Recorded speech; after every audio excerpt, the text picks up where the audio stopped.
Hello, everyone.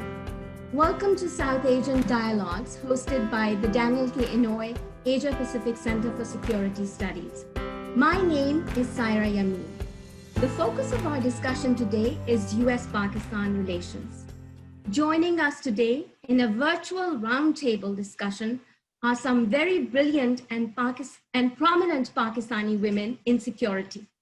I shall introduce them in alphabetical order. We have with us Dr. Rizwana Abbasi, Professor and Head of Department at the International Relations and Peace and Conflict Studies Department of the National University of Modern Languages in Islamabad. We also have Ms. Shazia Harris, Advisor Media, National Disaster Management Authority, Prime Minister's Secretariat, Islamabad.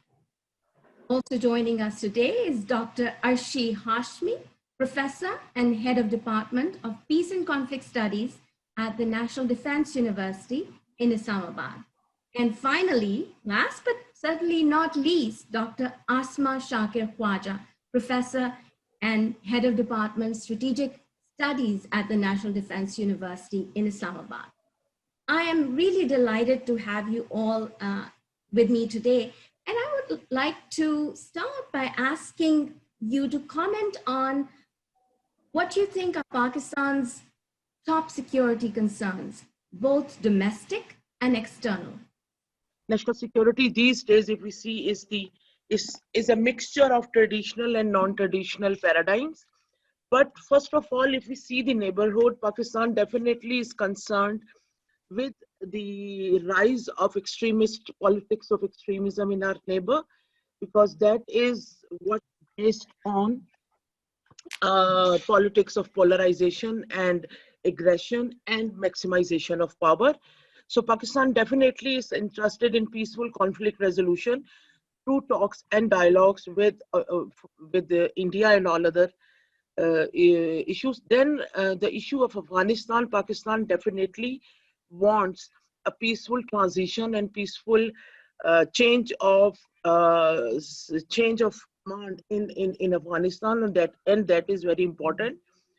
So, and then I would come to the non-traditional issues, because if we see the COVID scenario, the first line of defense is not what is the coercive one, but the first line of defense can be our ability to resolve an emergency or a disaster as smoothly or as immediately as we can.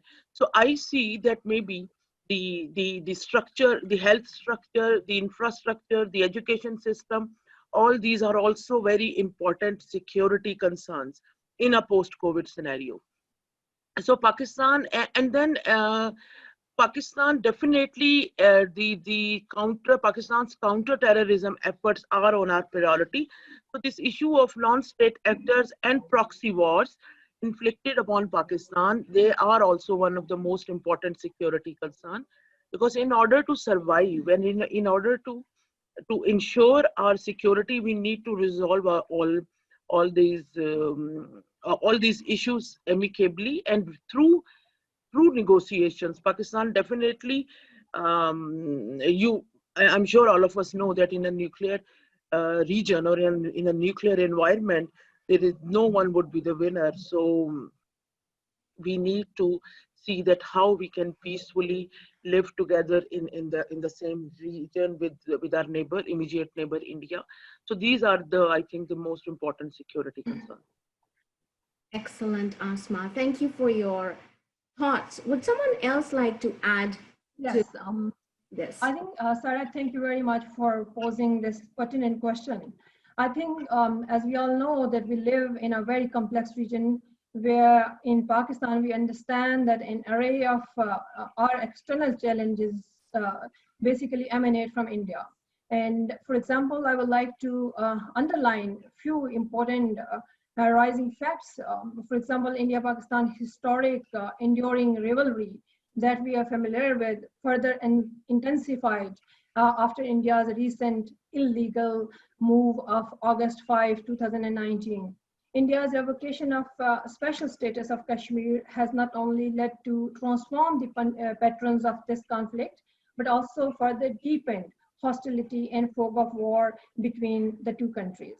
And I believe that PM Modi's non-cooperative behavior toward Pakistan, his demonstration of undemocratic actions in Kashmir, persistent violation of human rights there, India's military action on the line of control in order to keep Pakistani military under immense pressure, and his irrational and unwarranted political statements, not only by PM Modi himself, but also his high-profile political elites on Gilgit-Baltistan, calling it an integral part of India and more so, PM Modi's claim that Indian military could defeat Pakistan in a war of 7 to 10 days, including his rhetoric on surgical strikes, definitely has led to build Pakistan's very clear threat perception.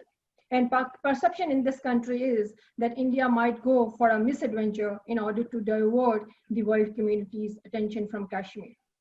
Furthermore, as was highlighted my previous colleague, that rising populism in India can certainly lead to affect civil liberties such as freedom of religion.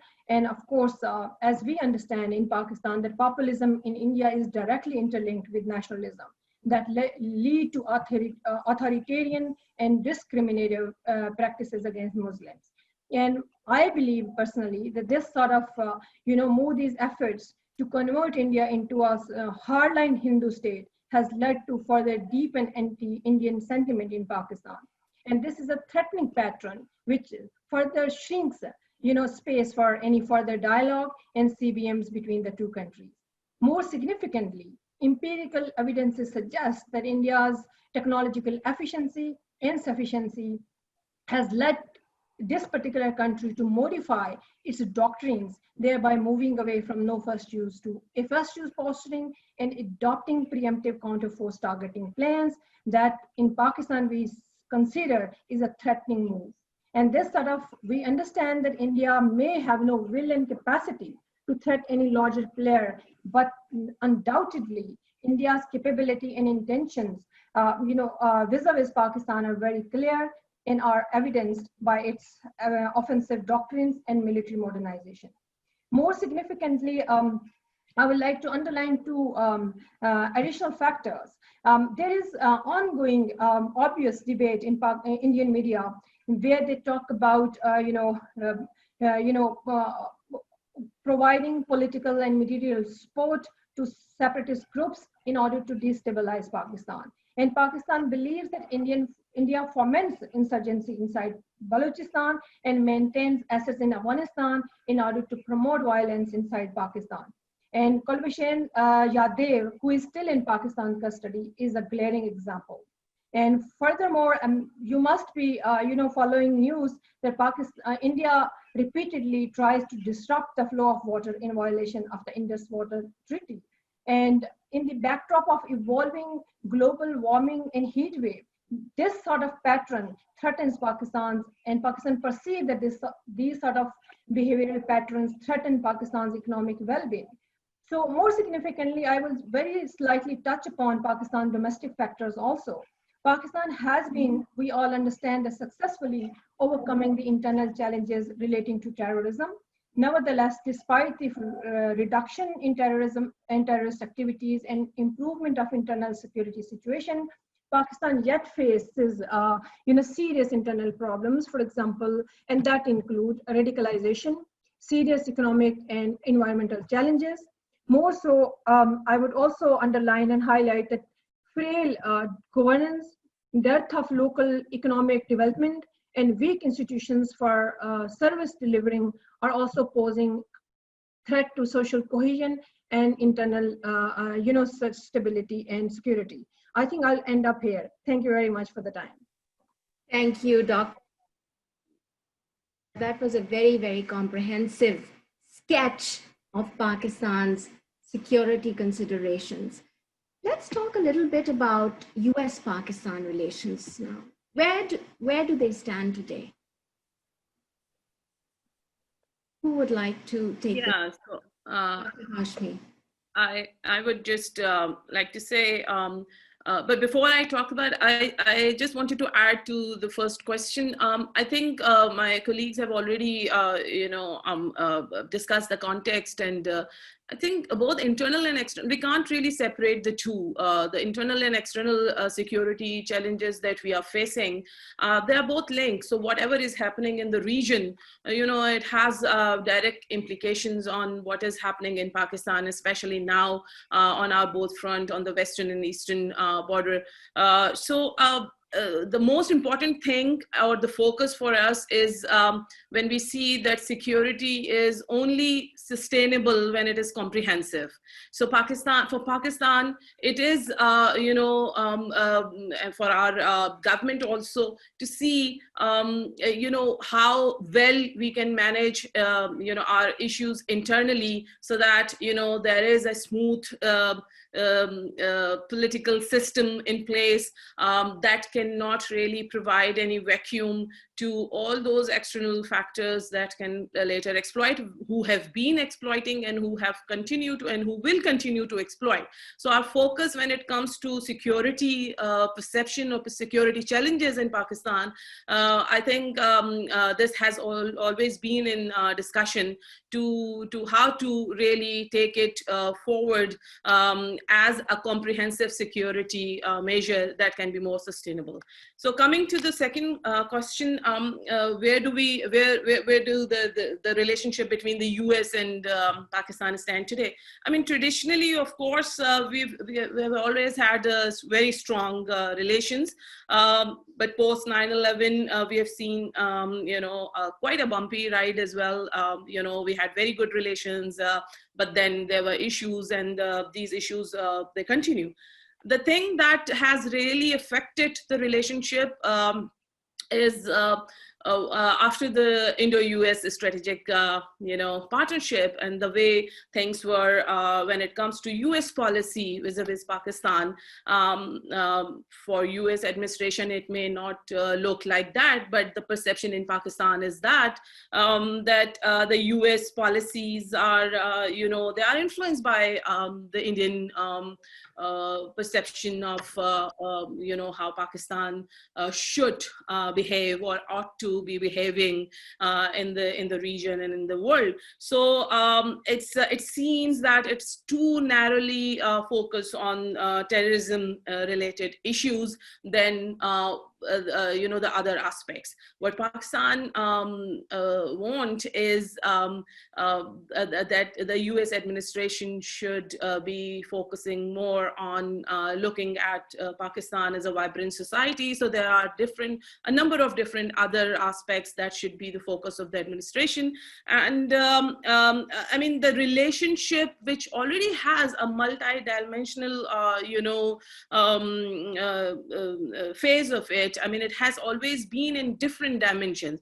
And despite the ups and downs, we continue to have our relation, working relations in the field of education and to an extent in trade and economics. And so as of now, as I see it, I think the more focus on terrorism related issues and a kind of a repetition of what India's official position when it comes from the US administration. And I mean, it creates a kind of sort of a bad taste in the relationship. So and we expect that in the coming days with the new administration, perhaps there may be a review of the relationship where Pakistan should be taken as as a country independent of what India says and how India looks at it. So I think this has to be, I mean, it has been both conflicted and cooperative. So I would just say that there has been conflicts as well as cooperation, but in the coming days there should be more focus on cooperation than on the conflicts. Yeah, I would just like to add a little bit, because when we see the pattern of relations between Pakistan and the USA, they are always based on common grounds. So I think that I don't think that relations between two countries can work without finding common grounds, and common grounds are not a static phenomena. They keep on changing. So, and best relations can be between two equals.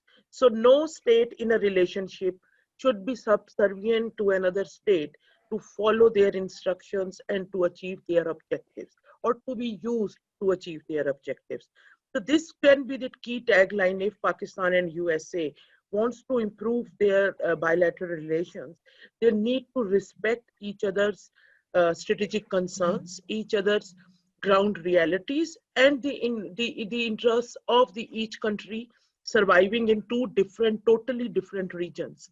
So what are the issues of immediate concerns for Pakistan? Maybe they are not that much important issues for the USA, but still we need to respect those concerns, and we cannot expect any country to not to address those immediate security concerns for XYZ reasons. So I think this can be the cornerstone if we can rebuild.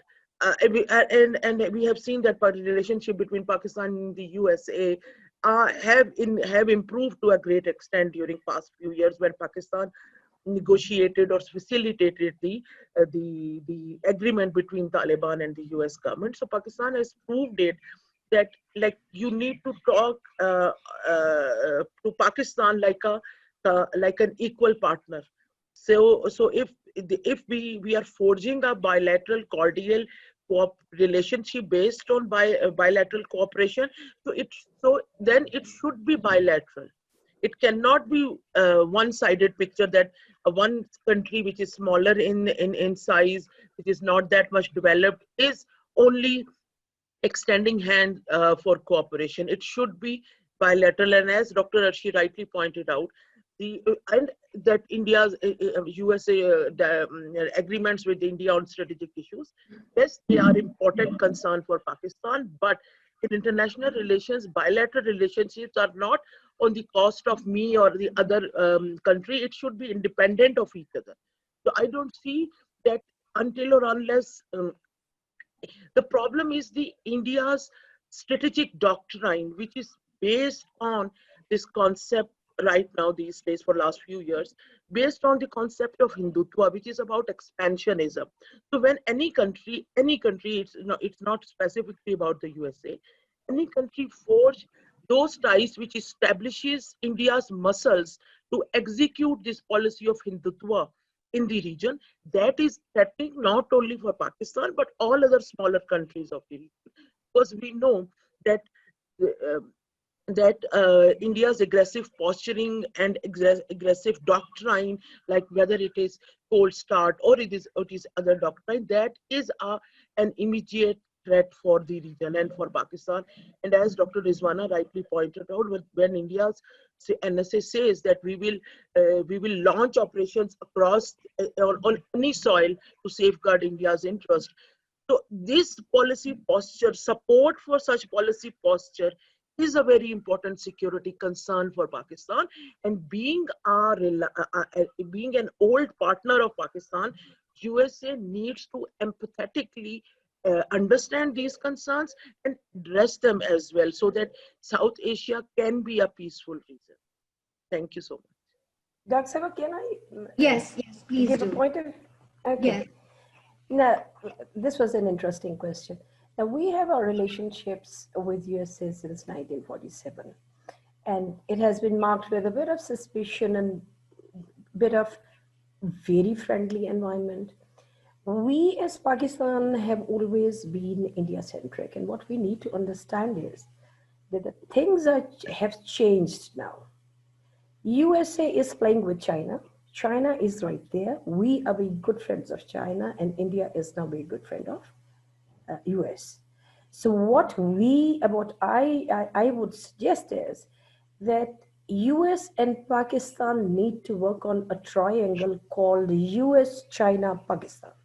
Let's focus on this, and maybe we can be, Pakistan could be, people like us could be in dialogue, bring about the common things that the countries need to work, because the fight is not going to give us anything by the end of the day. And it's going to be there anyway. I mean, I look at things maybe more holistically or what.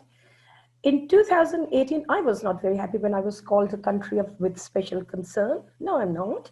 I'm educated. I'm a woman.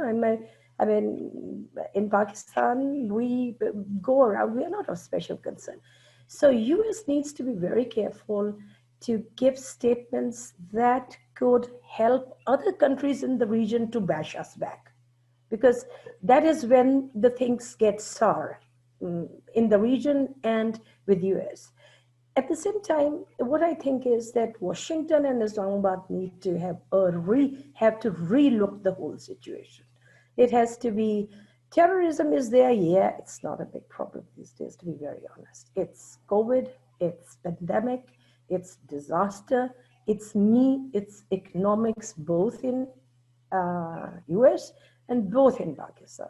So it has to be the economic ground that has to grow to save us from all kinds of disasters, may it be war, may it be anything else. That was my just thought. Very, very interesting, and thank you for your views also, Ms. Harris. You were talking about U.S. Pakistan China triangle. I like the idea a lot because you're talking about cooperation, which is very important, and I hope there are opportunities for that, and I think that should be our vision. But at the same time, if we look at the ground reality, U.S. China are engaged in a strategic competition, which is intensifying. Yeah. So how do you deal with that? What is the opportunity for to transform this equation? What can Pakistan do? And by the way, please also comment on the implications of the US-China strategic competition for the South Asian region in general and Pakistan in particular. Thank you. Should I respond to the question? Please do. Please do. Thank you. Thank you, Saira, for raising this pertinent question again. I think this is the fundamental concern here in this particular region. As we all know that India is hedging against China and acting as an anchor for the US in order to legitimize the United States power projection ability in economic, political, and security spheres. In this backdrop, we understand that India is being legitimized to somehow become a part of the global rule-based system. And in this process, India has been empowered militarily through provision of high-tech systems and supply of new and disruptive technologies via the nuclear supplies group waiver, offering it benefit of an NPT state. So this in turn puts India on an advantageous and highly advantageous position to exert its revisionist behavior against Pakistan that in turn deepens security dilemma between the two countries. India's hedge against China and United States unconditional support for India certainly leads to create asymmetry in this particular region, thereby reducing space for further arms control and increasing security risk and probability of war. And in this process, we understand that United States somehow seems to have sidestepped consideration of strategic stability in South Asia.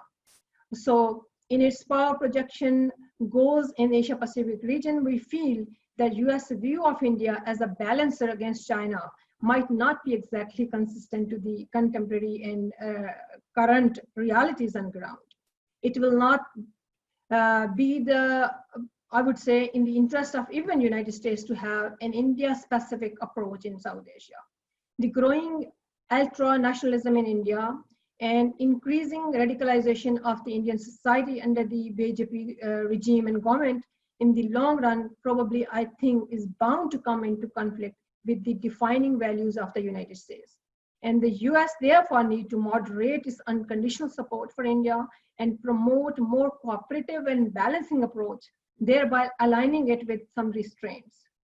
So as you highlighted that how, what is the solution and as to how we can somehow create, balance in order to promote peace and stability on shared grounds.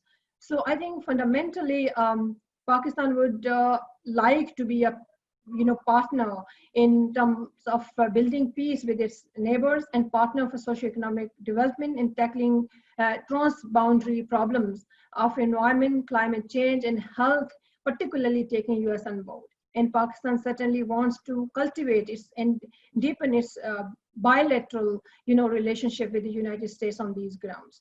More significantly, here in Pakistan, we aspire settlement of the issue of Kashmir as per the will of the people and UN mandate. So the major powers, and particularly United States, has got a role to play in this particular region. And actively, I believe the US need to intervene in a situation where US has leverage over India in order to tone down its anti sort of Pakistan policies, and US has the ability and potential to resume and start dialogue between the two. As India has suspended the dialogue process, we understand, and it needs to normalize the situation, I believe, in Kashmir first as a proof of its desire to restart the dialogue. However, given Indian government's belligerent policy of boosting sort of religious hardline and the growing power of the extreme Hindu groups, one wonders if the Indian government will agree to dialogue. That is actually a question mark. But again, I would say that Pakistan demands that the plebiscite, demands that the political future of Kashmir be decided in accordance with the UN resolution. And that is where United States and the world community has got to play a role. And it does not consider, for me, I mean, we in Pakistan debate this deeply. And Pakistan, I would assert, that does not consider war as an attractive option. Therefore, US should help open up, I would say, that sort of, CBM's guided dialogue process between the two. More significantly, I think United States also, of course, having Biden now on board, United States has the potential, as Biden understands both India and Pakistan very well, and he has been working, with Pakistan in the past.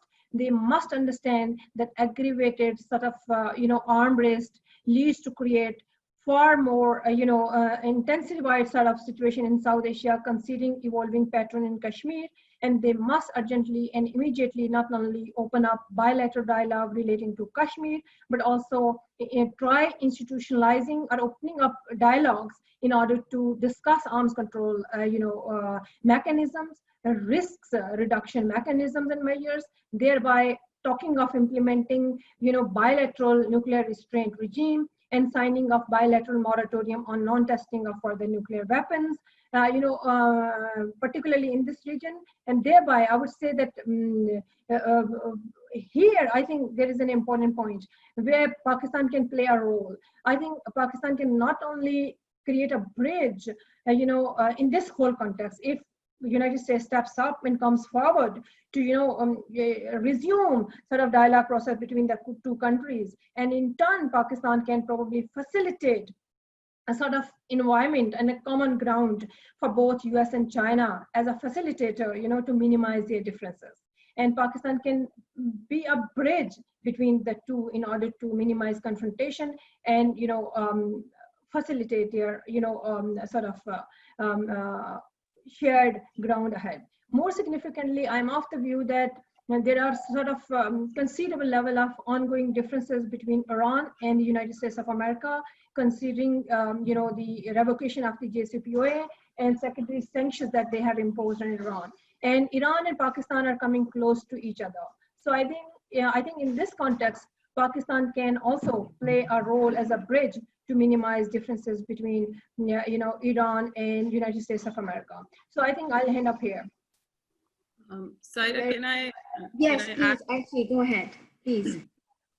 I think just one point that I wanted to add here is, if it is, competition between the US and China is not really a problem for Pakistan. I mean, in international relations, this is how countries behave.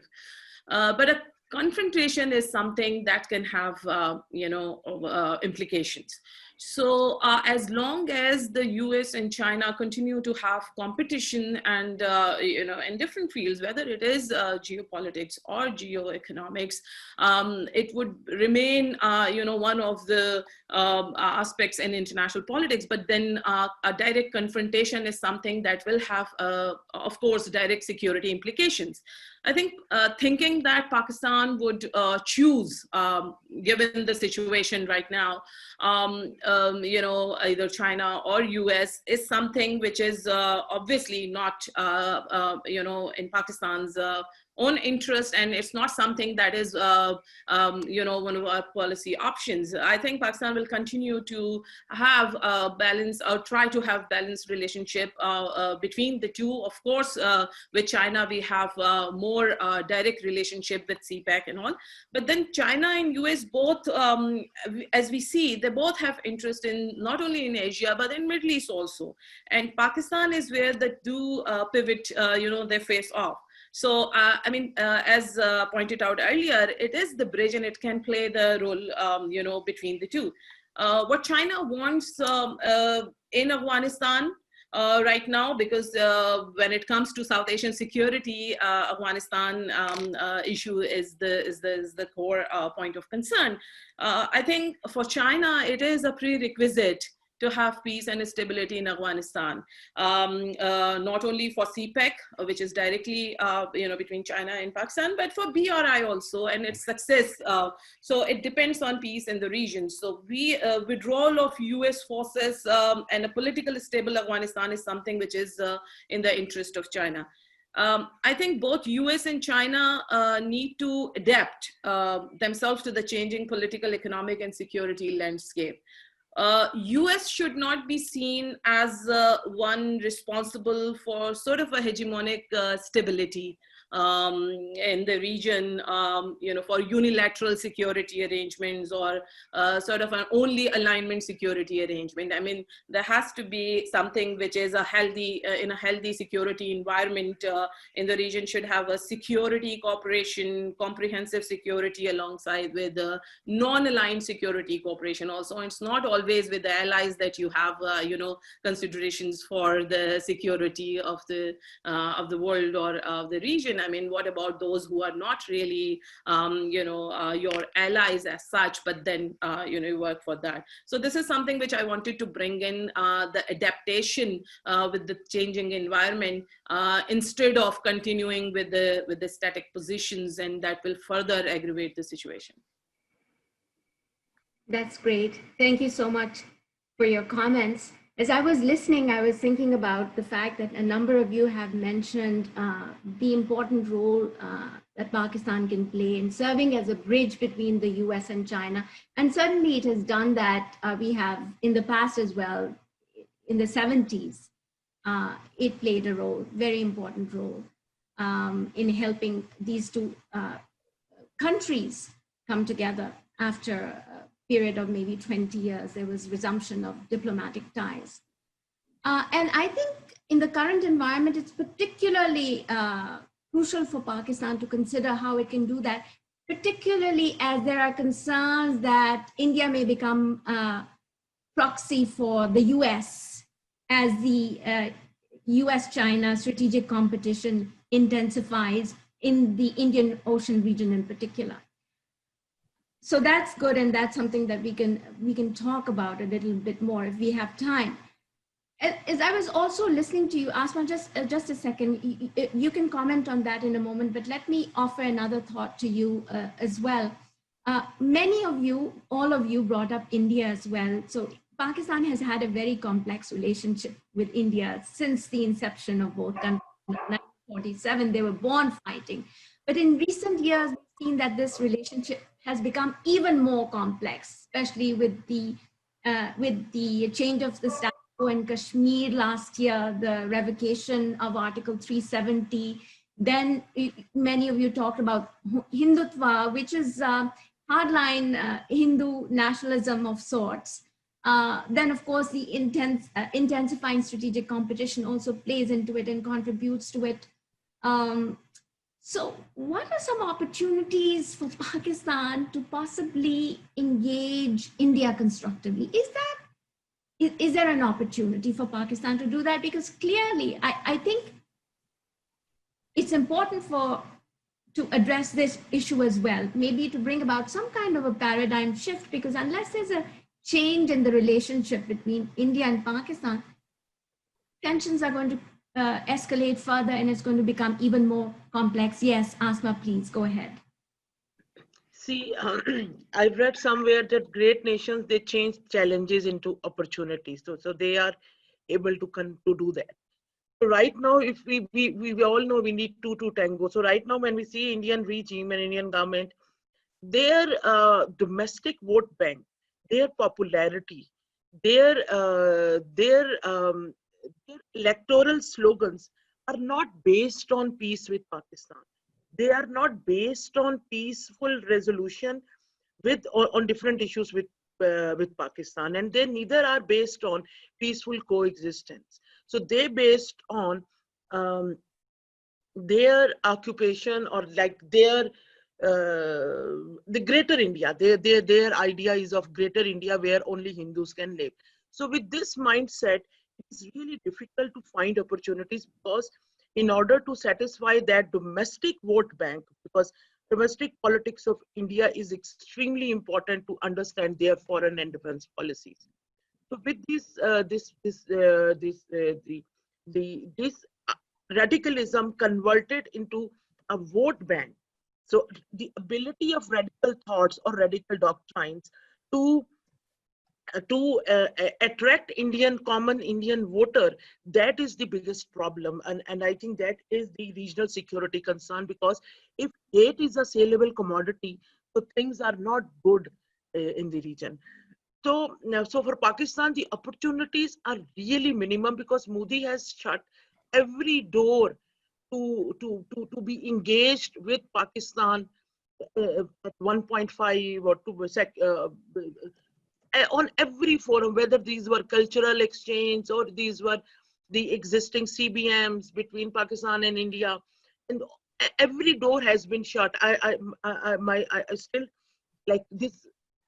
When I wrote my book, the process of shutting all the doors was started by Mudiri.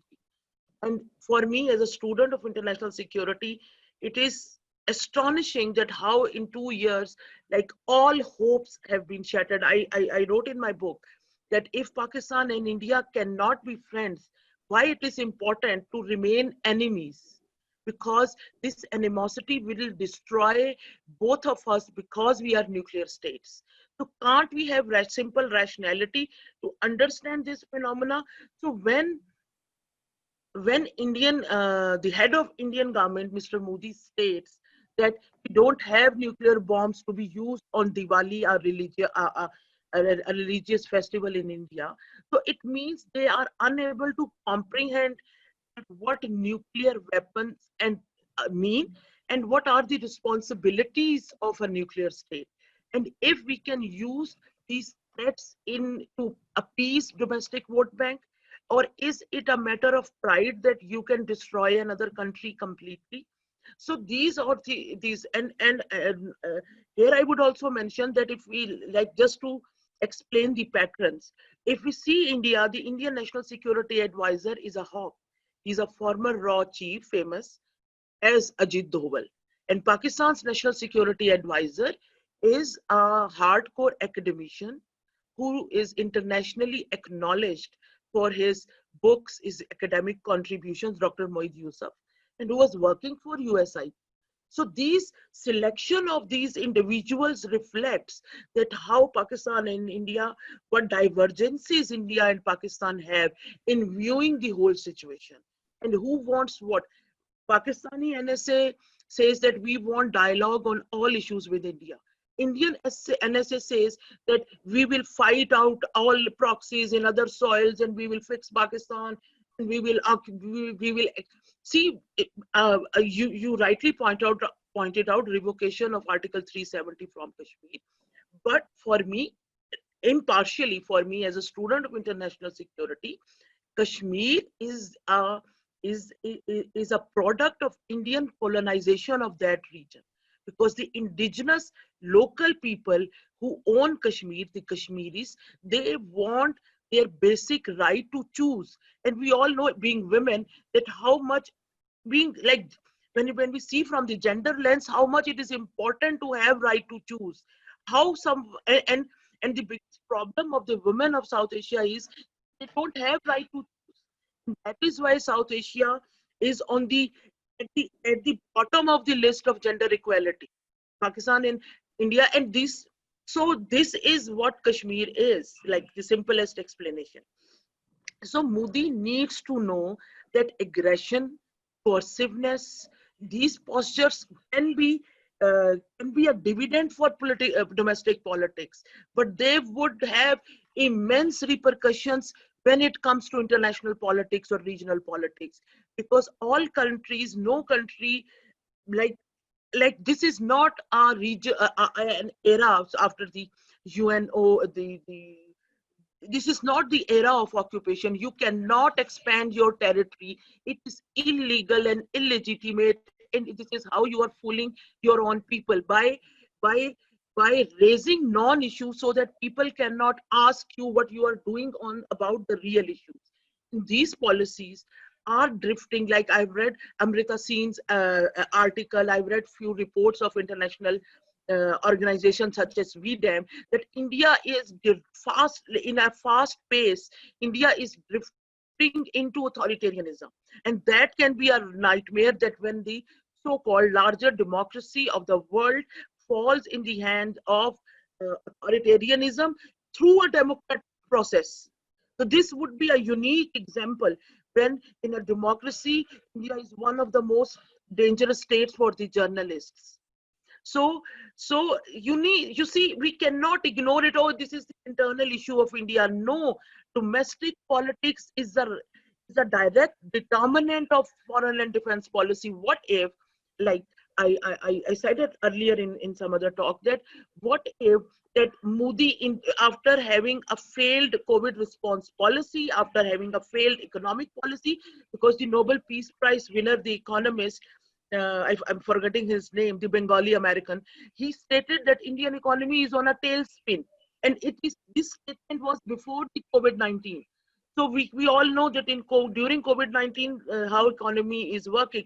So what if, in order to divert public's attention, Modi opens border with China or Pakistan just to have this macho image that people don't ask him about the food and the bread, but they will have false pride that they are able to coerce their enemies for one reason or another. So this scenario is complicated. Very interesting discussion. I'm going to come back to the U.S. Pakistan China stuff, and I was thinking, here is my domestic security issues, very closely linked to the regional security issues, which are actually governed by the international arena or whatever. So what I suggest is that what we need to, for China, you asked a question that can Pakistan play a role, and what can they do for China and US? Well, the situation is not that bad as was with Saudi Arabia and Iran, and we were the proxy ground for such a long time, but now the things are mending up. Yes, Pakistan can play a role, but two rules I think I would suggest. Number one, internationally, we need to learn that do not lose your friends because they are friends of your perceived enemy. Do not lose them. So if we have our CPAC to our heart and we are working with China, be a part then saying, okay, you are no more my friend. You understand? Because the things are changing in the world. Secondly, what I would say is that we have a Pak-China Friendship Center. Why not Pak-China-US Friendship or Research Center? Let's talk about economy. Let's talk about the current situation, what is happening. Thirdly, people are talking about the rising extremism in India. To be very honestly, it's not my problem. It's India's problem. We had it. We faced it. We saw what it does. They will face it. They are on the wrong track, so let them have it. To be very honest, okay. I'm being very blunt, because I mean we still have our bomb blasts, for God's sake, for what we did. So if they don't learn, everyone has to learn in this social environment, to be very honest. And we cannot separate our what you say, domestic security from the international and regional, and give women a lead, for God's sake. Men have done enough. I mean, seriously. So women of these three countries have to run that research center and come up with ideas, because we mend ways, we give policies, we don't fight. So that's all I would say on the right note. Thank you, Shazia. We are running out of time. So my last question for you, my dear colleagues, I'll give you, each one of you, maybe 2 minutes, no more, to respond to this question. We had elections in the United States a few days ago, and we are going to have a new administration in Washington, D.C. in a couple of months. What advice would you give to Pakistan to seize the day? There is an window of opportunity, how to re-engage with the United States? What would be your advice for the powers that be in Pakistan? And what would be your advice for the new incoming administration in Washington regarding Pakistan? Who would like to go first? I can. Okay. Yeah. Yeah, so I think one of the things that I've already mentioned, but which is very important, and we are looking forward that the new administration would look into, is, this US should come out of this binary of defeat and victory. So whatever has happened in the region post 9/11, who got the victory and who was sort of, who would defeat it. I mean, there has to be this this realization that in order to move forward, you have to take all the parties into confidence, and as the peace process in Afghanistan is moving forward, and although we don't know how it is going to be, what would be the end shape of it, but then as it is moving forward, these messaging that, okay, so that now that we have finally managed to defeat these many groups or people, and then so this is one thing that will give a very strong message that we are all in it together, and the end objective is peace and stability in the region. So that binary has to come to an end, and this dialogue should continue. The second important thing is, I think for Pakistani administration, I mean, when we talk about how we should continue, apart from our usual security, relationship that we have with the US administration, of course, that will continue, and that has the focus. This track 2 thing, a kind of a not really a strategic dialogue the way the US had with India, but more of a people's dialogue, more engagement, in the field of education, in the field of even in the energy cooperation. I mean, there are so many different other areas where that cooperation can continue without even having this kind of political issues affecting them. So I think we should start focusing more on kind of a track to renewal of our dialogue, more focus on people-to-people engagement, which is already going on between the US and Pakistan, but then that should also be the focus. And US should also kind of, if not balancing, but some focus on some, as has already been mentioned, the human rights violation and things that have been going on in India, that will give a very positive message to Pakistan as well. Put forward the demand, not the demands, but the perceptions and the issues clearly, because that's how US needs to understand us. And Washington has to shed the perceived beliefs about us and renew the relationship with a new look and build the confidence that we kind of was shady in near past. I would also very strongly recommend that we should have more research, social science research collaboration, to understand the attitudes, perceptions, the expectations of the masses, because most of the time in Pakistan, we cannot do anything because of the strong perception of the masses. So we need to understand that. So this is where these two countries have to work, I think. Excellent. Thank you. All right. Thank you, Ms. Shazia Harris. Now, Dr. Abbasi.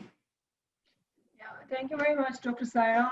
I think Biden administration must understand that Pakistan would like to be a role model as a moderate, progressive, and a vibrant Islamic country with pluralistic values. And Pakistan wants no distance, but a balancing sort of relations both with the US and China at a time. Therefore, I think that Sino-US competition certainly is blocking, it is a factor that is blocking expansion of relations between US and Pakistan. And Pakistan considers this collaboration with China as an imperative for the socio-economic growth of the country. But Pakistan in parallel aspires and wants to engage with the US on balancing ground in economic domain, since I believe that economic domain and prosperity would be a best antidote to extremism and terrorism. And more significantly, I think that both US and Pakistan should continue promoting intra-Afghan dialogue, as peace in Afghanistan certainly will lead to economic prosperity in the region. And these interests converge with the US interests of stability and economic prosperity in Afghanistan. So Afghanistan's future, we all know and understand, is closely tied to that of Pakistan. And that is where the two countries can work closely and can be partners.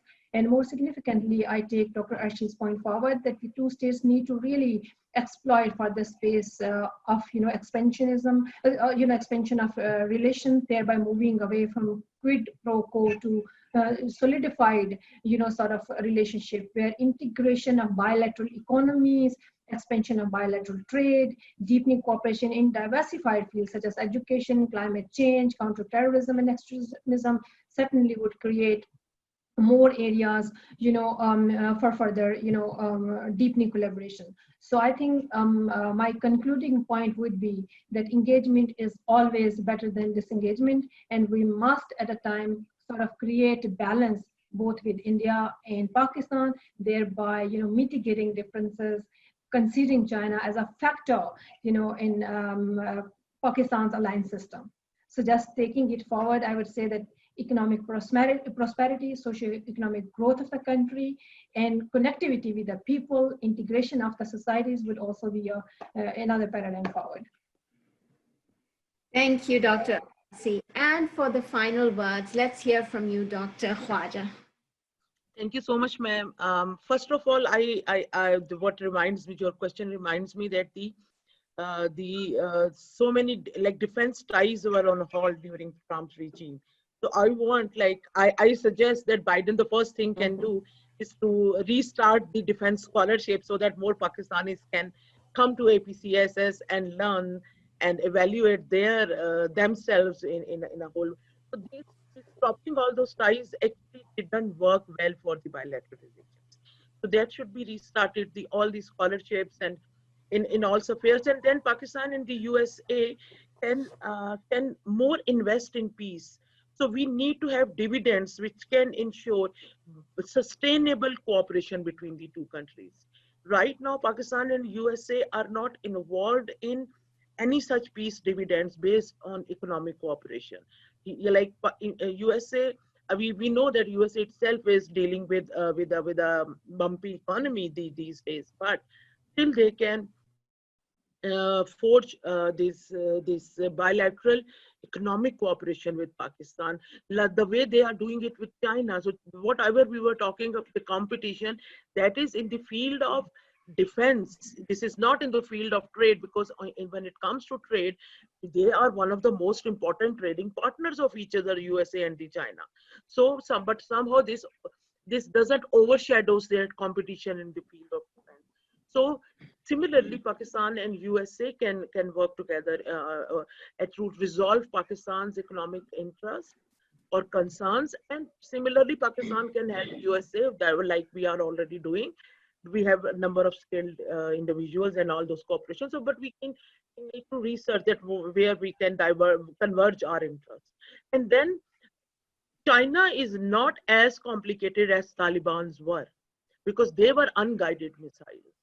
China is not an unguided, it is a responsible actor of international system and or international security. So Pakistan can definitely facilitate, as Madam Shazia Harris said, that a dialogue between USA and China. And as a student of security, I've seen that India seeks its strategic significance by enhancing the security concerns of the USA vis-a-vis China.